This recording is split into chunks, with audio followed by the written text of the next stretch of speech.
do an analysis on Microsoft to show you guys another example of a stock when it reaches the 50-day moving average and how it's behaving currently.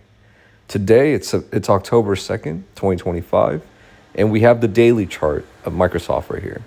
And as you can see, the arrow is pointing at around the orange line, which is my 50-day moving average. So if we take the arrow, you can see that the 50-day moving average is right here, and Microsoft was well above the 50-day moving average basically since May when it had earnings.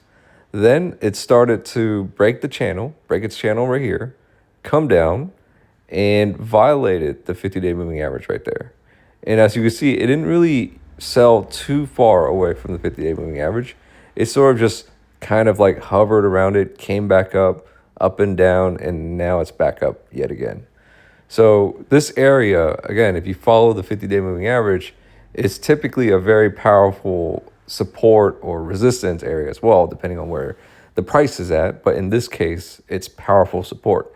So if we could come to the conclusion that support right now is around 510, that gives us an idea that, okay, if 510 holds here, then we could risk 510 with anticipation of towards, let's say, the prior all-time highs, like 560.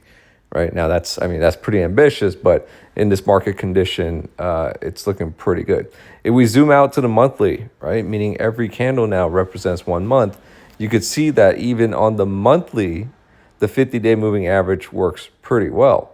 As you see back in 2023, when the monthly 50 MA came back and hovered right here, as well as just now in 2025, it came back down and hovered around the orange line. Didn't necessarily touch the orange line, the 50-day moving average on the monthly, but it did, hover around it, I would say.